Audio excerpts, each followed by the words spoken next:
bawat panig ay humihiling, inigalinga at pagpahon.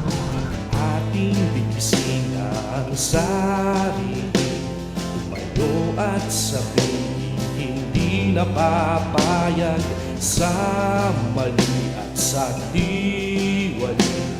Kikilos at ipapahayag, tayo ang gabay, magmamasid, magbabantay.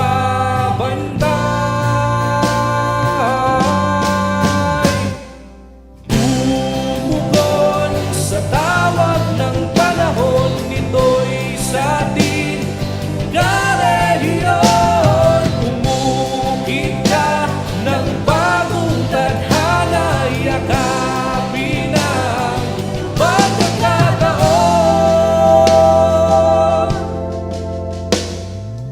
Ating itinig ang sarili, magsuri, mag-aral at makialam. Balitaan na Kababayan ang maaaring makakuha ng bagong kamalayan.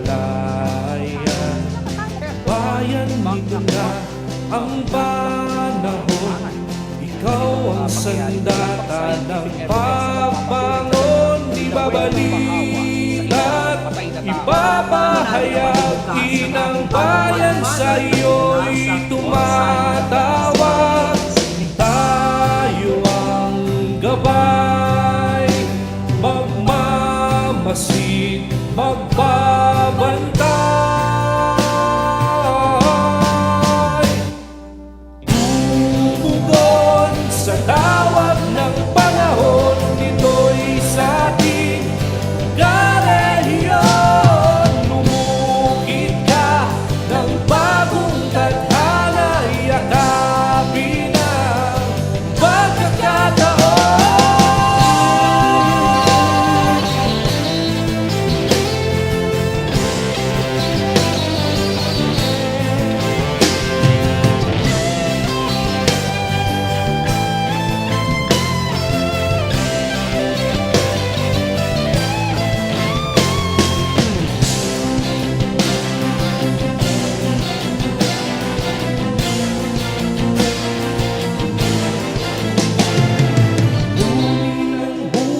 Sa buti ng araw, karehiyon. Hamunin ang bukas sa buti ng araw, karehiyon.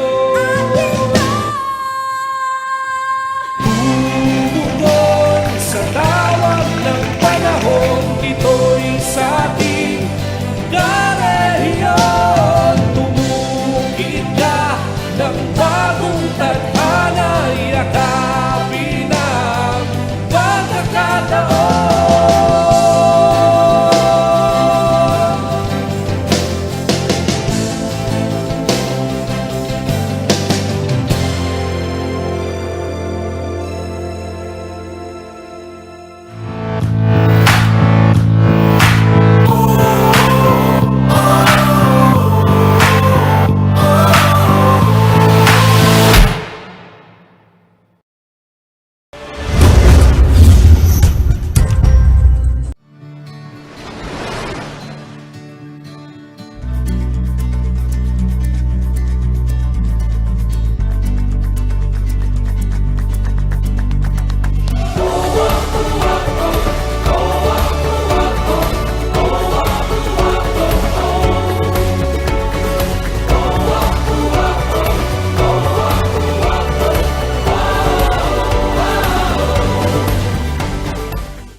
Ing ama nung tang siswan, yung sabihan, talong tamo yung sarili tamong kapampangan bilang sususo kaya katamong amano or language. Ing ama nung siswan tamo yung kapampangan, iba siya ni kareng nialiwang languages, pero yung kayang peka origin o peka backbone na, peka basis na, peka template, yapin ing Austronesian. Baila din tang den kasi latin tamong kulitan, yapin tang pre-Hispanic orthography na ning or writing system da rin kapampangan. Kaya niyang bandang 1800s, talagang very prolific nung susulat. Den poeta, lalo na rin ang Bacolor, niya mayaw siyang Athens of Pampanga in Bacolor. Ing kapakibatan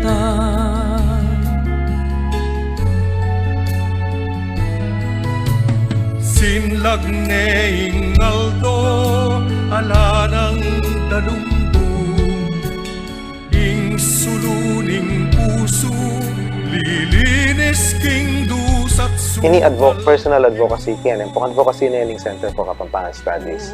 Yung buri ko sabihan kareng kalupatang Kapampangan, sana ma-in love tam, ma-fall in love tam mo, kaya mo itang intellectual na yung luguran o burian. Ma-in love ka talaga, ma-attract ka kayong amanong siswan kasi may kasanting. Yako po yung Rabi Tantingko ng Center for Kapampangan Studies. Luwidya po yung kaya katamong malago at masanting amanong siswan.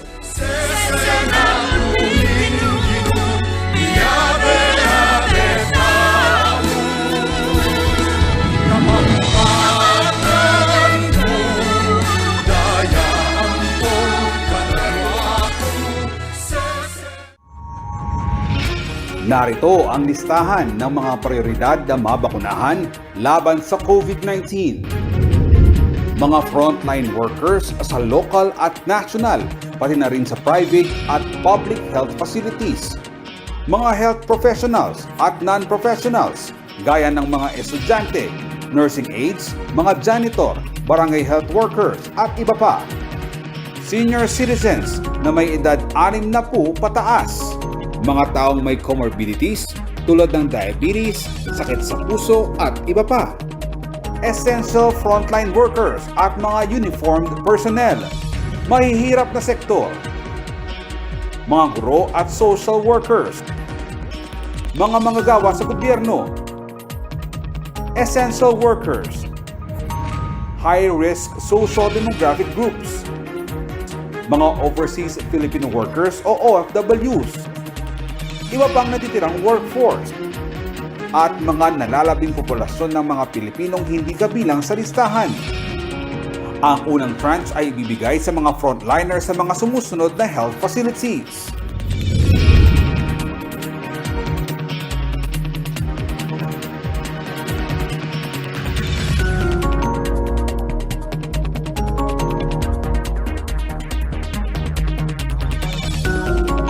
Dahil sa limitadong supply ng bakuna laban sa COVID-19, kailangang maging madiskarte sa pamamahagi nito.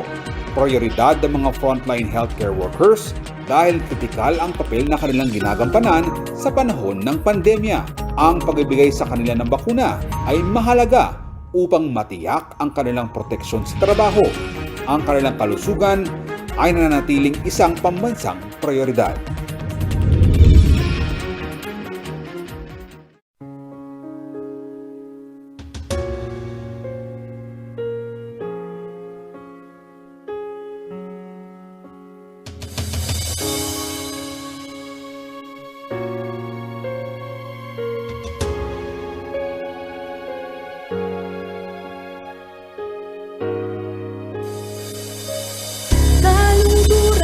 Pampanga, pangako ko keka, mangga mangkingalananga, pakalindapan daka. Kaluguran kong Pampanga, magmasabag ko kaya, ngengeni kapilan pa, pakilaban da ka. King bagyo kabilyang makalulus. Era ka, lakuan diyang kapilan. Balen kung pagkamala. Ave, ave, tayang isagsading krusada. Sumulong yaing Pampanga. Ave, ave, tayang isagsading krusada. Sumulong yaing Pampanga. Kaluguran kong Pampanga, Kaluguran kong Pampanga. pangako kong teka. Manggaman kingalananga, pakalinga pandaka. Batunus, kingkabilyang makalulus. Era ka, lawan kang kapilan. Balen kung pagkamala. Pampanga, talakan ka. Pampanga, nananita ka. Pampanga, magsalita ka. Pampanga, Pampanga. Kabalen, kabalen, kabalen, kabalen, kabalen. Ave, ave, tayang isagsading krusada. Sumulong yaing Pampanga. Ave, ave, tayang isagsading krusada.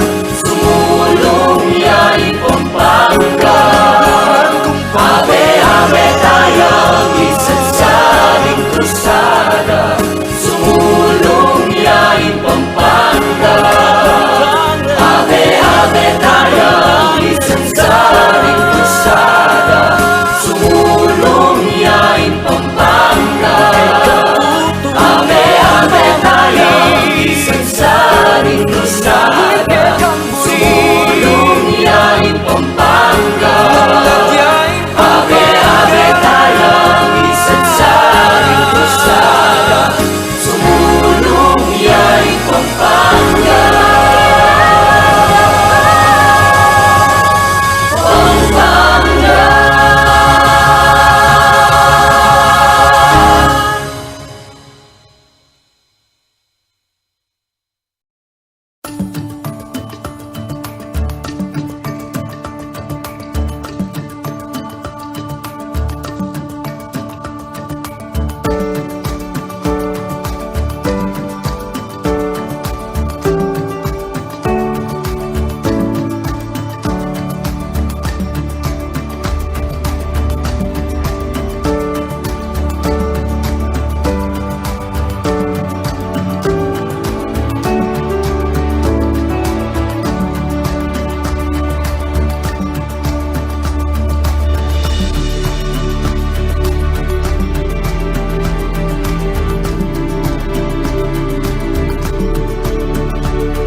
Kaibigan, malapit na naman ang halalan. Rehistrado ka na ba? Magparehistro ka na para makaboto sa darating na 2022 national and local elections. Sino-sino ang mga maaaring magparehistro? Kailangan ikaw ay 18 years old pataas bago ang May 9, 2022. Residente ng Pilipinas ng higit 1 taon. Residente ng 6 na buwan sa lugar kung saan nais bumoto. At hindi inalisan ng karapatang bumoto ng batas. Paano naman ang proseso ng pagpaparehistro sa new normal? Maaari itong gawin online via irehistro.comelec.gov.ph. Sagutin ang registration form at siguraduhing tama ang impormasyon na inyong ilalagay. Hanapin ang inyong COMELEC office at mag-set ng appointment. Huwag kalimutang i-print ang inyong form. Maaaring magparehistro hanggang September 30, 2021. Magtungo lamang sa election officer sa inyong lugar, dala ang mga sumusunod: ballpen, face mask, face shield, registration o application form, photocopy ng isang valid ID. Pumila, i-check ang inyong temperature at mag-log in sa form for contact tracing. Isumite ang inyong application form sa election officer at magpakuha ng biometrics. Hintayin ang acknowledgement stub na ibibigay ng election officer. Para sa iba pang impormasyon, maaaring sumangguni sa COMELEC o kaya'y bumisita sa kanilang official website, comelec.gov.ph. Isulong ang inyong karapatan sa pagboto sa darating na halalan. Magparehistro na! Bumoto ng tama! Buhay mo ay nakataya!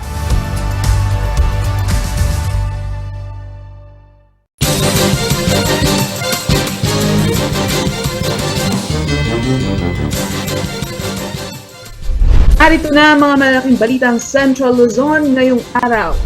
Serye ng nakawan sa syudad ng San Fernando ikinabahala ng mga negosyante. Senior citizens dumagsa sa unang araw ng payout sa isang barangay sa Bulacan.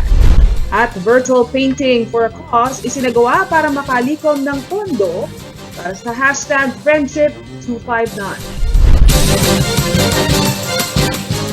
Mayat Bengi, Pampanga, magandang gabi Central Luzon. Ako si Nicolette Henson Hizon. Narito namang naunguna at tinutukang balita ng CLTV News. Nababahala raw ang Pampanga Chamber of Commerce and Industry Incorporated o PAMCHAM sa mga magkakasunod na insidente ng nakawan sa mga business establishments sa kahabaan ng MacArthur Highway sa syudad ng San Fernando, Pampanga, partikular na sa bahagi ng Barangay Talabastagan. Ayon sa business group, ang naturang lugar ay isa sa mga patuloy na umuunlad at na-develop bago pa man dumating ang pandemyang COVID-19. Bagamat kinilala umano ng PAMCHAM na ang pandemya ang kagyat na marapat tugunan ng pamahalaan at ng kapulisan, huwag naman daw sanang mapabayaan ang usapin ng peace and order, lalo na't isa itong mahalagang salik para makabangon ang mga negosyo at ang buong ekonomiya ng syudad. Nananawagan ngayon ang Business Chamber sa City Government ng San Fernando at sa City Police Office na dagdagan pa ang kanilang ginagawang pagpapatrolya, lalo na sa mga business district sa kabaan ng MacArthur Highway at sa Jose Abad Santos Avenue. At kaugnay ng balitang yan, makakapanayam natin live dito sa CLTV News si Colonel John Clark, ang hepe ng City of San Fernando Police Office. Magandang araw po, sir. Yes, Ma'am Nicolette. Magandang hapon po. Sir, kumusta po ba ang sitwasyon ng ating syudad, particularly na sa usaping peace and order sa mga nakalipas na linggo, sir? Ang sitwasyon po natin sa City of San Fernando, Pampanga, ay generally peaceful, ma'am, ang ating sitwasyon. Po ba karami po yung kaso ng nakwan na naiulat at narespondehan naman po ng inyong tanggapan nitong mga nakalipas na linggo? Yes, ma'am. Wala po akong hawak na data ngayon. Subalit, kung may mga insidente man po tayo na naganap, is lahat po yun is cleared, ma'am. Okay. Sir, ano naman po yung plano ng inyong tanggapan kaugnay nitong panawagan ng PAMCHAM na higpitan daw po ang surveillance at pagbagbantay sa mga business district dito sa City of San Fernando? Unang-una, nagpapasalamat kami sa PAMCHAM dun sa kanilang panawagan or recommendations dahil lang Philippine National Police kasama ng city government ng City of San Fernando is tinatanggap at wine-welcome namin yung mga suggestions ng mga different organizations and agencies. So, makakaasa po tayo na ang kapulisan po, mas dodoblihin pa natin yung ating ginagawang police visibility or police presence. Sa estimate naman po, sir, kung wala kayong eksaktong numero po, no? Gaano po ba kadami ang police force natin sa San Fernando sa kasalukuyan at tingin niyo po ba ay sapat po ito batay na rin sa pangangailangan ng mga mamamayan? Hindi ko po masasabi yung exact figure ng total strength natin. Pero totoo po yun na yung strength po ng kapulisan natin ay nangangailangan po ng karagdagan. Subalit, sa kabila ng yun, ay ang kapulisan naman natin dito sa City of San Fernando ay high moral. Ibig sabihin na despite na kulang ang personnel is andun pa rin yung kanilang pagpupursigi, pagtatrabaho, pagpapatrolya, even sa buong magdamag. And even sa kalagitnaan nitong pandemya na dinaranas natin ngayon, never na huminto ang ating PNP upang siguraduhin ang katahimikan at kaayusan sa ating syudad. Ipaalala po kayo, sir, sa publiko at papaano po kayo makokontak kaya sakali pong kailanganin ang inyong tulong ng ating mga mamamayan. Yes ma'am, pwede ko pong ibigay yung aking personal number, 0917-592-2003. At ang ating police station ay meron pong hotline numbers yan. At ganun din po yung ating mga compact commanders para mas diretso na po makatawag yung ating mga mamamayan doon sa respective state compact units na nakakasakop sa kanila. They can call them directly. And ang panawagan ko naman po sa ating mga kababayan is ang public safety is everybody's concern. So nananawagan po ako na pagtulong-tulungan po natin ito, mas magiging efektibo kung tayo ay sama-sama na harapin yung mga challenges na dumarating sa atin, pati yung mga nakakaharap natin sa peace and order situation. Maraming salamat po sa inyong oras. Yan po si Colonel John Clark, Hepe ng City of San Fernando Police Office. Sa pagbabalik ng CLTV News, senior citizens dumagsa sa unang araw ng payout sa isang barangay sa Bulacan. At diwa ng pagtutulungan sa mga community pantry, isang aral na isinasabuhay ng mga Kristiyano. Manatiling nakatutok para sa iba pang mga nangungunang balita.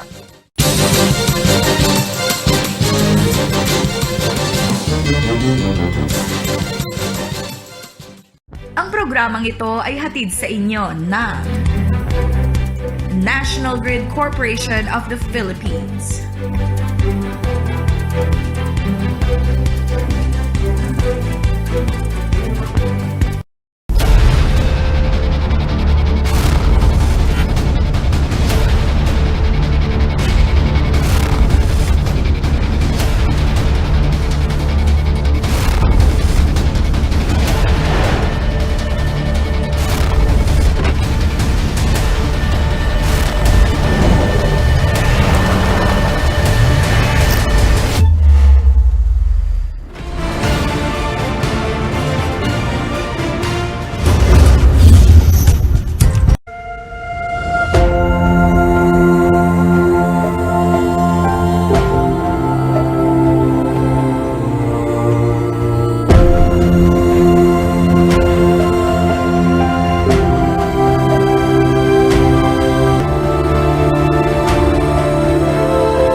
Nagbabalik ang CLTV News at sa iba pang mga nangunang balita. Hindi biro ang inabot ng ilang senior citizen na pumila para sa ayuda sa Barangay Tibag, Pulidan, Bulacan. Kahit na may special priority lane ang mga ito, ang ilan halos maligaw sa dami ng mga tao na nagtungo sa unang araw ng pamamahagi ng cash payout. Narito ang ulat. Ngayong 22 pa lamang ng Abril, umarangkada ang payout ng ayuda sa Barangay Tibag, Pulilan, Bulacan. Nasa ilalim ng Modified Enhanced Community Quarantine ang Bulacan hanggang Abril 30 ng kasalukuyang taon. Sa pagbukas nito ngayong umaga, hindi lamang ang aktwal na bilang na 1,500 benepisyaryo ang dumagdag sa volume ng mga tao na dumagsa sa covered court. Sa gitna ng aming panayam sa mga benepisyaryo, ang crowd control na opisyal ng barangay na kumukurdon sa pila ng mga senior citizen na nasa priority lane, halos mapatid ang ugat sa leeg sa kakasaway.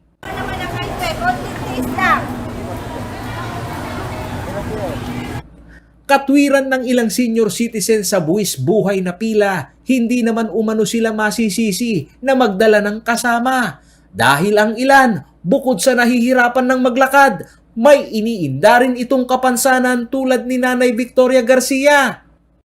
Abe, bulag na ako eh. Bulag po. Yung Si Lola Flordelisa Enriquez, bit-bit pa ang kanyang mister na dati nang inatake sa puso. Bukod sa hindi umano maiwan ito sa bahay ay baka masayang ang kanyang pagpunta sa payout, lalo't si Lolo ang nakalista sa listahan na tatanggap ng ayuda. siya yung nakaano. Siya talaga yung siya talaga yung Kaya, pag ano po ng pagkain, saka ano niya, gamot. Si Lola Mercedes Reyes, hindi na halos makatayo dahil sa sumasakit na rayuma. Pero hindi umano niya mapapalampas ang ayuda dahil ito lang ang inaasahang pandagdag sa gastusin sa pagkain at maintenance na gamot. Napakalaking bagay po sa amin. Makakabili na ako ng bigas at maintenance ko. Ayon kay Barangay Tibag Captain Renz Esquera, napaghandaan naman umano nila ang mga senior citizen na kasama sa payout ng barangay. Bagamat may nakikita umano silang nakipagbalyahan sa pila, inilagay naman umano sa sistema ng payout ang oras ng pila ng mga senior citizen na ito'y una ngayong umaga. Kaya po ang naging sistema po, naging priority po sila kaninang umaga, kaya po sila inuna. Tulad po kasama po yung mga PWD natin. Sinabi ni Kapitan na bukod sa pagsasaayos ng pila, problema rin nila ay ang mahirap na paliwanagan sa mga kabarangay na wala sa listahan. May mangilan-ngilan pa rin umano kasing inaakala na kahit wala sa listahan ay mabibigyan. Ang barangay po ng Tibag ay gagawa po ng paraan para sa mga left out po. Huwag po kayong mag-alala at pagkatapos po nitong ating ayudahan na to, gagawa po kami ng panibagong listahan sa left out. Dahil kahit sino man po siguro ng barangay, wala pong perpekto. Paulo G. Santos, CLTV News. Hindi lamang iisa ang community pantry ngayon sa ituturing na business district ng siyudad ng San Fernando, Pampanga.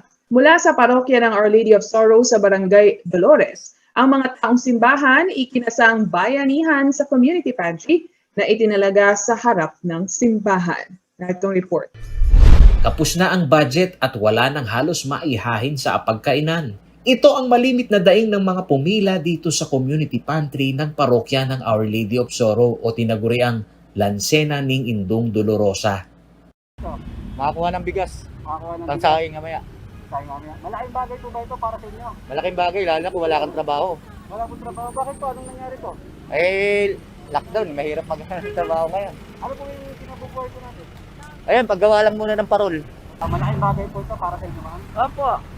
Kasi nawalan po kami ng trabaho. Nagsimula ito nitong 21 ng Abril at sa loob ng isang araw, may pang-umaga at panghapon na nakatalaga sa pamamahagi ng ayuda. One way o isang linya lamang ang pila upang hindi magkasalubong ang mga tao sa sidewalk ng simbahan. Sa obserbasyon ng mga volunteer ng simbahan na umaalalay sa dagsa ng mga taong pumipila, nagugulat umano sila dahil natatapatan naman ng suporta ng mga parokyano ng simbahan na walang sawa rin ang pagbahagi ng kanilang grasya. Nakita mo, oras-oras kasi maliban sa amin, marami din gustong tumulong sa kanila. Actually, mga nagbibigay na tiga dito rin. Pero meron din nagbibigay na hindi tiga rito. Hindi lamang ang biyaya ng makakain ang alok sa mga pumipila sa harap ng simbahan ng Dolores.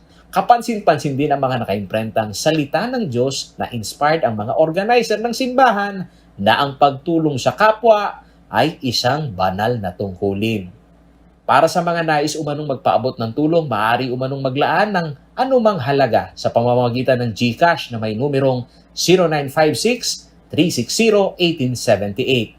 Habang bukas naman ang naturang simbahan sa donasyon ng pagkain na magdaragdag sa lansena o estanteng yari sa kahoy na sumasalo sa biyaya na ambagan ng mga parokyano ng simbahan. Paulo G. Santos, CLTV News. Sa pagbabalik ng CLTV News, virtual painting for a cause isinagawa para makalikom ng pondo para sa hashtag Friendship259. Pagbabalik ang CLTV News.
Sa katang mati agad eh. Mati naman nga. Makanda. Photographer ko. Yang ninong tao, ibisurang susulan. Basta sa bukbok, baka sumali ka! Tako kari darang bengin eh. Magluto lang ano. Sika ako pa na yun.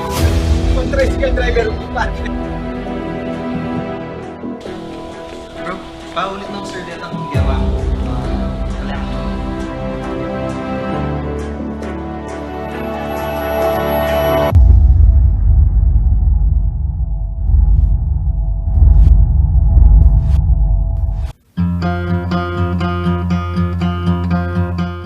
Inyang 1892, mitatagyaing matuwang istasyon ng bagon king San Fernando. Magpaganakay ni king kiyakatamong tagumpe at madalumdum panon na ning kiyakatamong kasalesayan. Inyang 27 ng Hunyo, 1892, Kenya tinipa ni Dr. Jose Rizal bang pakikita na dating Kapampangan ay ayabe na king La Liga Filipina. Kenya mo naman mayari ing dinalan at 2 kilometro ang marcha na ning kamatayan o Death March karing Pilipino at Amerikanong bilanggo ning Kadwang Gyerang Mundial at sinuko king pangabagsak ning Bataan inyang banwang 1942. Ining dalan ning masaplalang be at kabiyayan dareng Kapampangan uling pamikalakal king industriya ning atbo abaka ampong abyas kanita king Pampanga. Mapalyaring darang nga do, subiyang miye at pasibayo lang mituglong, reng industriya na ng Central Luzon king Manila, kahamilatan na ng tren o dalang bakal.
Nagbabalik ang CLTV News at sa iba pang mga naunang balita. Isang virtual painting for a cause ang isinagawa ng Save the Trees Coalition upang makalikom ng pondo na gagamitin sa kanilang legal battle para mailigtas ang mahigit 200 puno sa kahabaan ng Philam Friendship Highway sa lungsod ng Angeles. Narito ang detalye mula kay JM De Jesus. Sa paggulita ng Earth Day ngayong 2021, isinigawa ng Save the Trees Coalition ng isang virtual paint exhibit for a cause na tinawag na Aldoning Labwad. Dito makikita ang iba't ibang obra na kung saan itinatanghal ang mga puno sa kahabaan ng Philam Friendship Highway. For sale ang mga nagagandahang paintings at bahagi ng kikitain dito ay mapupunta sa pondo ng Save the Trees Coalition na siya namang gagamitin sa kanilang legal battles. Matatanda ang buwan ng Enero nitong taon nang ibasura ng Korte ang Temporary Environmental Protection Order o TEPO na ipinagkaloob noong Pebrero ng taong 2020. Sa ngayon, ligtas pa naman daw ang mga puno at magiging epektibo lamang ang pagkabasura ng TEPO kung hindi sila gagawa ng legal na hakbang kaugnay dito. Nakatakdang putulin ang hindi bababa sa 259 na mga puno para magbigay daan sa road widening project sa nasabing lugar. Bunso dito, susubukan daw muli ng Save the Trees Coalition na umapela upang mapigilan ang nakaambang pagputol ng mga puno. Paliwanag ng grupo, malaking pinsala ang idudulot ng planong pagpuputol sa ating kalikasan. Pero the problem is, kung tatanggalin po yung area po, yung mga trees po along that area, one of the scenarios is, during a heavy rain, parang mas lalong mag-flood po yan. And like, sa ngayon, ligtas pa naman daw ang mga puno at magiging epektibo lamang ang pagkabasura ng tipo kung hindi sila gagawa ng legal na hakbang kaugnay nito. lose hope. Kasi we're still here, we're still fighting, ganun po. Giit pa ng Save the Trees, maaari naman daw magsagawa ng road widening sa lugar nang hindi kailangan isakripisyo ang daang-daang puno na bahagi na hindi lamang ng kalsada, kundi maging ng pamumuhay nating mga Kapampangan. JM De Jesus, CLTV News. At yan ang mga balitang nakalap ng CLTV News. Para sa karagdagan pang detalye, maaari niyong i-follow ang aming social media pages at CLTV36 Official, at CLTV36 News, at CLTV36. Kung nais nyo ang balikan ng mga programa ng CLTV, maaari niyong bisitahin ang aming YouTube channel at CLTV36 Official at ang aming website www.cltv36.tv. Kasama ang buong persa ng CLTV News and Current Affairs. Ako si Nicolette Henson Hizon. Maraming salamat at magandang gabi.